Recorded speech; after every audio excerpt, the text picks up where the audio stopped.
জয় যিশু। প্রথম পাঠ শিষ্যচরিত হতে আজকের বাণী পাঠ 15 অধ্যায় 22 থেকে 31 পদ। নবদীক্ষিত বিজাতীয়দের প্রতি জেরুসালেমের মহাসভার নির্দেশপত্র।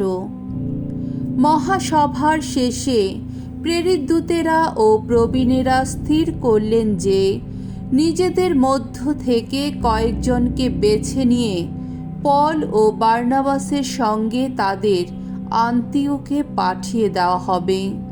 এই সিদ্ধান্তে জেরুসালেমের সমগ্র মণ্ডলীর সম্মতি ছিল। যাদের মনোনীত করা হলো তারা হলেন সেই জুদা, বারসাবাস নামে যিনি পরিচিত, এবং সিলাস। তারা দুজনে ধর্ম ভাইদের মধ্যে নেতৃস্থানীয় ব্যক্তি ছিলেন। তাদের হাত দিয়ে এই পত্র পাঠানো হলো। আন্তিওক, সিরিয়া ও সিলিসিয়ার অধিবাসী বিজাতীয় ধর্ম ভাইয়েরা, আমরা আপনাদের ধর্ম ভাই প্রেরিত দূতেরা ও প্রবীণেরা প্রথমেই আপনাদের প্রীতি নমস্কার জানাচ্ছি। আমরা খবর পেয়েছি যে আমাদের কাছ থেকে কোনো নির্দেশ না পেয়েও আমাদের কয়েকজন আপনাদের ওখানে গিয়ে নানা কথায় আপনাদের নাকি বিব্রত করে তুলেছে, আপনাদের মনে অশান্তি সৃষ্টি করেছে।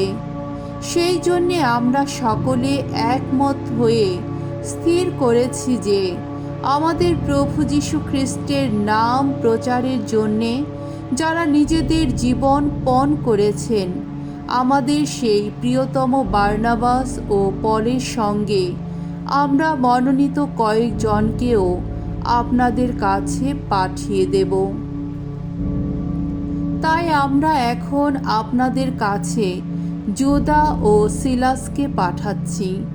এখানে আমরা যা লিখছি এরা নিজেরা সেই একই কথা আপনাদের সকলকে মুখে জানাবেন। স্বয়ং পবিত্র আত্মা এবং আমরা নিজেরাও স্থির করেছি যে আপনাদের ওপর আর কোনো নিয়মের ভার যেন চাপানো না হয়, শুধু এই কয়েকটি অবশ্য পালনীয় নিয়ম ছাড়া। আপনারা দেব মূর্তির কাছে উৎসর্গ করা কোনো খাদ্য যেন গ্রহণ করবেন না, এবং কোনো রক্ত কিংবা গলা টিপে মারা কোনো পশুর মাংস যেন মুখে দেবেন না। তাছাড়া ব্যভিচার থেকে আপনারা দূরেই থাকবেন। এই সব কিছু সযত্নে এড়িয়ে চললে আপনারা ঠিক কাজই করবেন। আপনাদের মঙ্গল হোক। এরপর প্রতিনিধিদের দল সকলের কাছ থেকে বিদায় নিলেন। তারা আন্তিওখে গেলেন। সেখানে মণ্ডলীর সকলকে সমবেত করে তারা ওই পত্রটি তাদের হাতে তুলে দিলেন। পত্রটি পড়ে সবাই তাতে লেখা আশ্বাস বাণীতে খুবই আনন্দিত হল। প্রভুর বাণী। ঈশ্বরকে ধন্যবাদ। সাম সঙ্গীত 57 অধ্যায় 7 থেকে 11 পদ। ধো।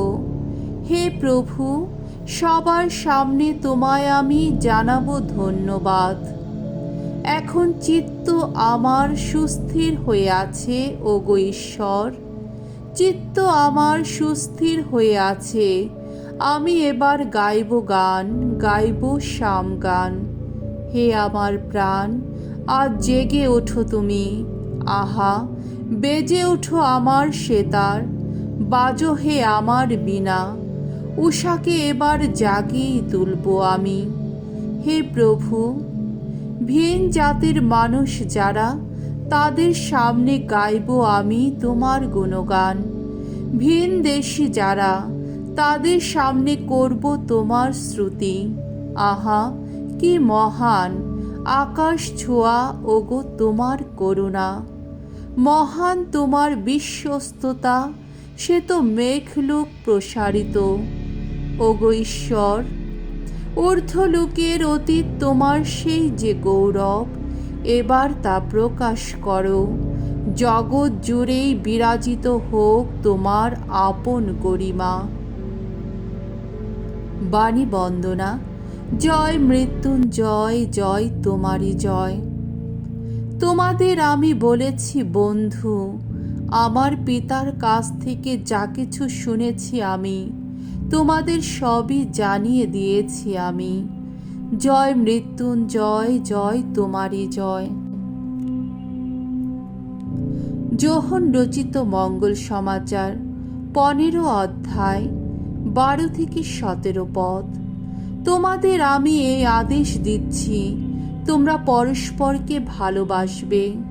এই জগৎ ছেড়ে পিতার কাছে যাবার আগে যিশু তার শিষ্যদের এই কথা বললেন। আমার আদেশ হলো এই, আমি নিজে যেমন তোমাদের ভালোবেসেছি তোমরাও তেমনি পরস্পরকে ভালোবাসবে। বন্ধুদের জন্যে প্রাণ দেওয়ার চেয়ে বড় ভালোবাসা মানুষের আর কিছুই নেই। তোমরা আমার বন্ধু, অবশ্য আমি তোমাদের যা করতে বলছি তোমরা যদি তাই করো। আমি তোমাদের আর দাস বলছি না, কারণ প্রভু যে কি করছেন দাসের তো তা জানার কথা নয়। তোমাদের আমি এই জন্যেই বন্ধু বলছি যে আমার পিতার কাছ থেকে যা কিছু শুনেছি সবই তোমাদের জানিয়েছি। তোমরা আমাকে মনোনীত করনি, আমি তোমাদের মনোনীত করেছি আর নিযুক্ত করেছি।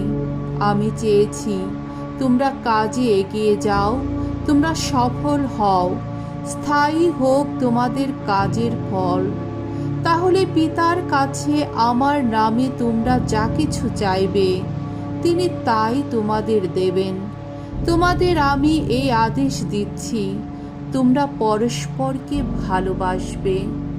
প্রভুর মঙ্গলময় বাণী। খ্রিস্ট প্রভু তোমার প্রশংসা হোক।